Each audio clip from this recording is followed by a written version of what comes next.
السلام عليكم ورحمة الله وبركاته. زي ما انتم شايفين كده فيديو جديد النهاردة. مش هنرمي العيش البايت تاني خالص. زي ما انتم شايفين انا عندي عيش متقطع لميته كله.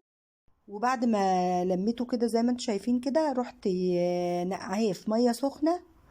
بصوا متقطع ازاي، بواقي عيش كتير. ساعات بقى ايه، بصوا المها يا بحوشها كده في الفريزر، وبعمل مثلا فتة، اعمل عدس واطلعها واحمصها وعادي. ما بحبش ارمي عيش خالص. فزي ما انتم شايفين كده انا المرة دي بلتهم وطبعا هصفيهم. بعد ما يعني يبوشوا خالص، هبتدي بقى ايه هضربهم بالكبة عشان ما يبقاش فيهم ايه كلاكيع كده من العيش يعني تكون ناشفة. دلوقتي بقى هضربهم بقى في الكبة وهنعمهم واقول لكم هنعمل ايه. طبعا بقى ايه انا قلت عشان هرد على التعليقات اللي جات لي بخصوص العيش. طبعا انتي ما فردتهوش وكده، فانا بقى هعمل معاكم العيش خطوه بخطوه. احنا المره اللي فاتت عملنا برغيف عيش الخميره عشان ما كانش عندنا الخميره. فدلوقتي زي ما انتم شايفين كده انا هعمل ببواقي العيش كلها، بحيث ان انا احط كوبايتين بس من الدقيق. ما احطش كتير عشان انتوا عارفين ان الدقيق غالي. انا دلوقتي بضرب العيش اللي انا عاملاه وبوشه خالص. بصوا بعجنه ازاي، بيبقى عامل زي العجينه. بصوا عامل ازاي. طبعا الفكره دي جات لي لما انا ايه عملت رغيف العيش خميره. فانا قلت ايه انا هلم العيش اللي عندي اللي انا بعمل بيه طبعا الفته او لو عندي عدس، شوربه عدس، حاجه زي كده. وطبعا بقى زي ما انتوا عارفين ان العيش برضك غالي وكل حاجة، يعني الحمد لله يا رب العالمين. هحط معلقة بيكنج باودر عشان ايه ينفش كده العيش وهيبقى حلو جدا. دي من ضمن التعليقات على فكرة، يعني من ضمن التعليقات اللي جات لي. واحدة قالت لي برضك احط بيكنج باودر، معلقة بيكنج باودر. فانا حطيتها. وهبتدي بقى ايه احط اول كوباية من الدقيق، وهشوف هياخد مني معايا قد ايه دقيق.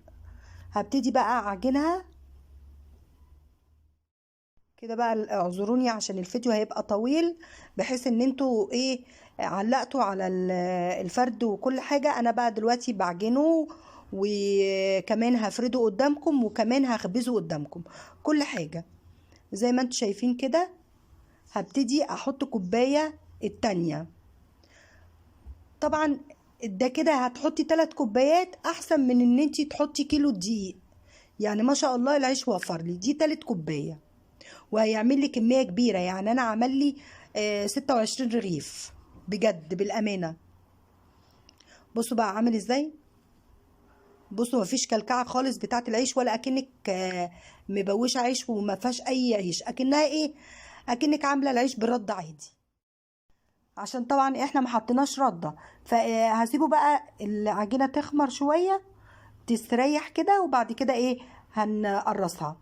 انا حطيت هنا في الصينيه ديت دقيق ورده، يعني شو كوبايه دقيق وكوبايه رده، وبرشرشهم كده في الصينيه، بحيث ان انا لما اقرص العجينه ما تتقطعش، يعني ما تلزقش معايا.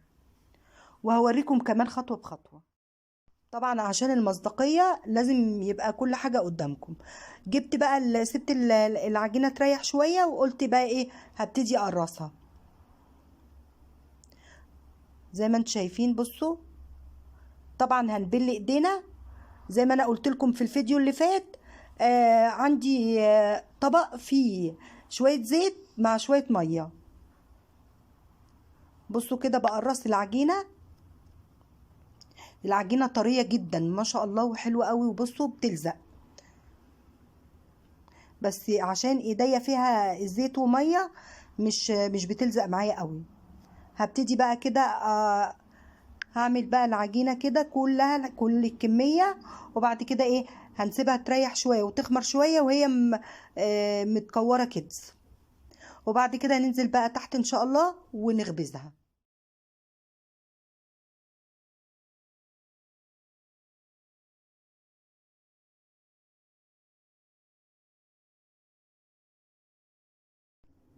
زي ما انتم شايفين بعد ما نزلت، اول حاجة انا بعملها طبعا هي العجينة طرية جدا، عشان اللي بيقول لي ما بتنفعش تتفرد بالنشابة.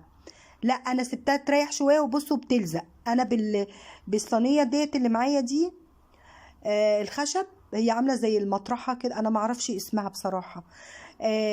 بس بصوا انا بشوف الفلاحين بيعملوها وبيقعدوا يعملوا العجين كده. انا بقى عشان ما تلزقش معايا حطيت في قلبها دقيق ورده، وبعد كده ايه بصوا بنفضها كده، وممكن تحطيها كده في الفرنه. بس انا بقى ايه بفضي الرده والدقيق في طبق، وبالخشبه ديت بحطها في قلب الايه، في قلب الفرن على طول. الفرن بحطها في قلب الفرن على طول وتتخبز. بصوا زي ما انتم شايفين كده، شغلت الفرن العيش، وببتدي بقى ايه احط زي ما انا وريتكم الرغيف اللي انا عاملاه بحطه كده. بصوا هعمل بقى تاني بنفس الطريقه، فردته بنفس الطريقه بالنشابه، بس بزود الايه الرده والدقيق عشان العجينه ما تلزقش معايا. بصوا عامله ازاي كده طريقه الفرد بتاعت اللي انا عملت بقى العيش المره اللي فاتت. بصوا اول ما يبتدي يستوي كده هيتحرك معايا بمنتهى السهوله. هبتدي بقى ايه اكمل بقى الكميه، وهوريكم اول ما يقب معايا كده، طبعا عشان لسه مولعه الفرن.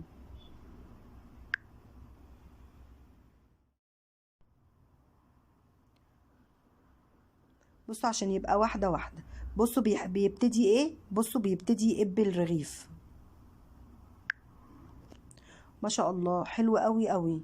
وكمان العيش البايت انا عجبتني الفكره جدا، فقلت ان انا ايه لازم انزلها لكم عشان الكل يستفيد. بصوا بصوا بيقب ازاي.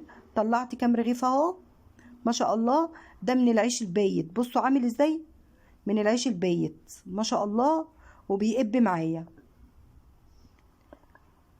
حلو جدا جدا ما شاء الله. بصوا عامل ازاي بقى بعد ما خلصت الكميه كلها.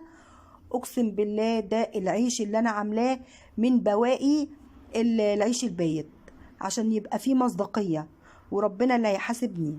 بصوا عامل ازاي وتفتحيه وحلو جدا جدا. بصوا بقى لما نفتحه بقى هيبقى عامل ازاي وسخن. بصوا سخن ازاي وجميل جميل جدا ما شاء الله. عجبني قوي قوي قوي اهو.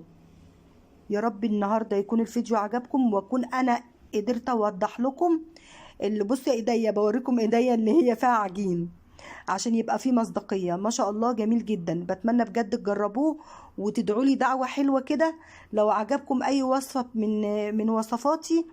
انا بس مبدئيا بحب الحاجات اللي تكون اقتصاديه، ما بحبش اطلع اي حاجه وخلاص. ما شاء الله حضرت الفطار. انا كنت العيش ده مخلصاه على الساعه 10 عشان انا قلت لكم ان انا هنزله لكم، وهنزل لكم كل حاجه انتوا عاوزينها.